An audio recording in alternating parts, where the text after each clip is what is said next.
사비를 들어서 프놈펜에 가게 되었던 것입니다. 이제는 안심을 해라.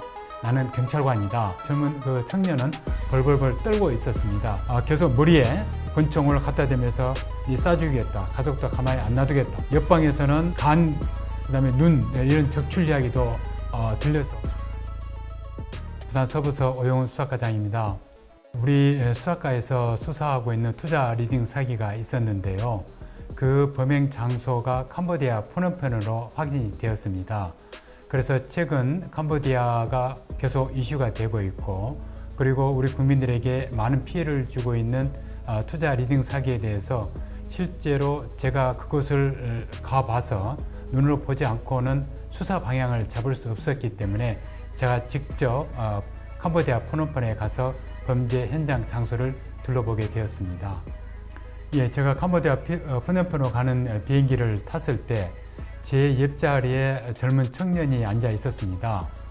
그런데 제가 푸놈펜 공항에 내려서 제 폰을 로밍을 켰을 때 제 카톡으로 사전에 연락을 했던 경찰 영사로부터 나치 의심 신고가 들어왔다고 비행기 안에 이러이러한 청년 사진을 카톡 문자로 보여주면서 빨리 좀 찾아달라고 해서 그 청년이 저보다 먼저 비행기에서 내렸기 때문에 제가 바로 뒤쫓아서 이민 그 밖으로 출국 수속을 밟고 있는 그 젊은 청년을 발견하고 경찰 영사한테 인계를 해 주었고, 또 이제 캄보디아 푸놈펜에서 다시 우리나라로 오기 위한 귀국행 비행기를 타려고 준비를 하고 있었는데요.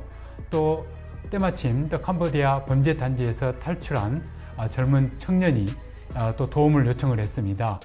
제가 그때 한인회를 만나고 있었는데 한인회 임원으로부터 그 탈출한 젊은 청년을 제가 인계를 받아서 그 젊은 청년한테 이제는 안심을 해라. 나는 경찰관이다. 그러면 그 당시에 젊은 그 청년은 벌벌벌 떨고 있었습니다. 많은 폭행을 당했다고 저한테 이야기를 했고, 제가 그 청년을 안심을 시키고 그 뒤부터는 그 청년을 쫓던 조직원들은 눈에 보이지 않았고 한국에 무사히 올 수 있었고 부모들에게 안전하게 인계를 했습니다. 갈 때는 그 청년하고 많은 이야기를 나누지를 못했습니다. 왜냐하면 서로 모르는 관계에 있기 때문에 많은 이야기를 못 나눴고, 올 때는 그 범죄 단지에서 탈출한 피해 청년하고 많은 이야기를 나눌 수가 있었습니다. 그 청년은 그 범죄 단지에 처음에 고소득 보장이라는 일자리를 갖는다는 생각으로 캄보디아에 갔었는데요. 캄보디아 그 단지에 들어가자마자 감금을 당하고 통장을 뺏겼다고 합니다. 통장을 뺏기고 그 통장이 피싱 계좌 통장으로 이용이 되었고, 근데 그 통장이 지급 정지가 되는 바람에 그 뒤부터 폭행을 당하고 심지어 권총으로 머리를 위협을 하면서 쏴 죽이겠다라는 협박까지 했었는데요.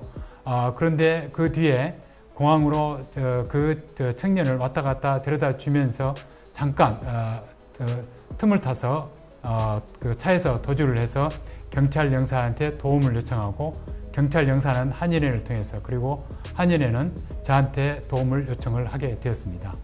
그 당시에 그 단지 안에 총책으로 보이는 중국인이 조선족으로 보인다고 이야기를 하더라고요. 계속 머리에 권총을 갖다 대면서 니 쏴주겠다. 가족도 가만히 안 놔두겠다. 라고 위협을 했고, 옆방에서는 간, 그다음에 눈 이런 적출 이야기도 들려서 굉장히 불안해했고 공포감에 질렸다고 그 청년이 저한테 이야기를 했었습니다.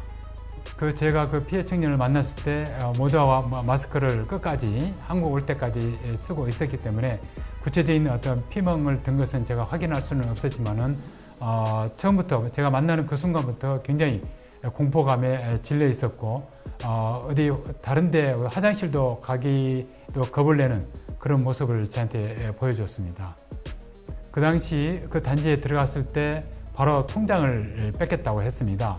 그런데 그 통장을 그 피싱 조직들한테 통장을 넘겨주고 그게 범행에 이용이 되었는데요. 그런데 또 다른 피해자가 그 피싱 계좌를 그 통장을 지급 정지를 하는 바람에 그 통장을 사용할 수가 없게 되었다고 합니다. 그때부터 갖은 고문과 특히 얼굴을 수차례 뺨을 맞았다고 저한테 이야기를 했습니다. 처음에는 브로커가 인터넷에 구인 구직 검색을 통해서 어떤 사람을 만났다고 합니다.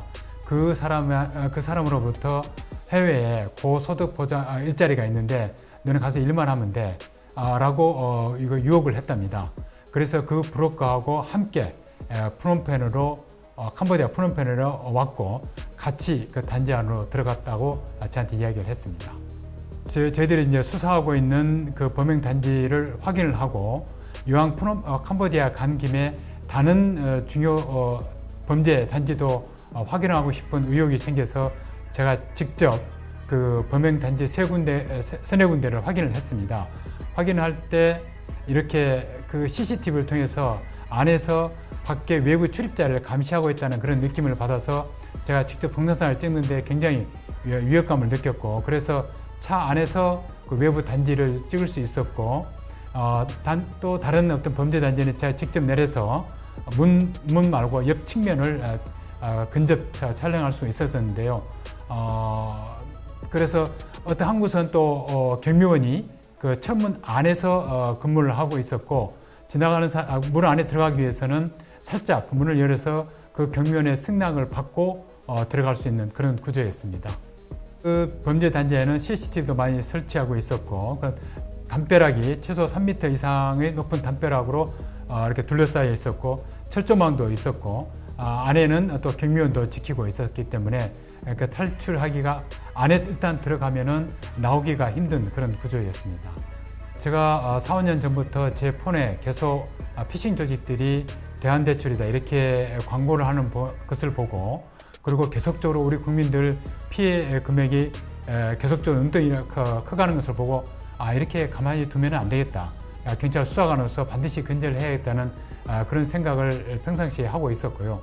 최근에는 캄보디아에서 투자 리딩 사기가 계속 증가하고 있다는 것을 수사를 통해서 알게 되었고, 그리고 직접적으로 이번에 저희들이 수사하고 있는 범행 장소가 구체적으로 나왔기 때문에 이번 기회에 반드시 가서 어떤 모습으로 범행이 이루어지고 있고 어떤 방향으로 수사를 해야 되는지 확인하고 싶은 그런 생각이 들어서 사비를 들어서 프놈펜에 가게 되었던 것입니다.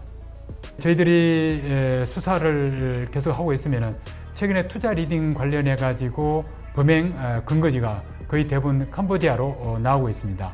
여기에는 피싱 사기에는 보이스 피싱과 투자 리딩 사기가 크게 두 가지로 나눠지는데요. 보이스 피싱 사기는 주로 거점이 중국이고, 투자 리딩 사기는 주로 본거지가 캄보디아로 현재 확인이 되고 있습니다. 그래서 이번에 저희들이 수사하고 있는 건도 캄보디아로 확인이 되고, 그래서 제가 직접 가보게 됐던 것입니다. 국제 공조 수사가 이렇게 원활하게 되질 않는 겁니다.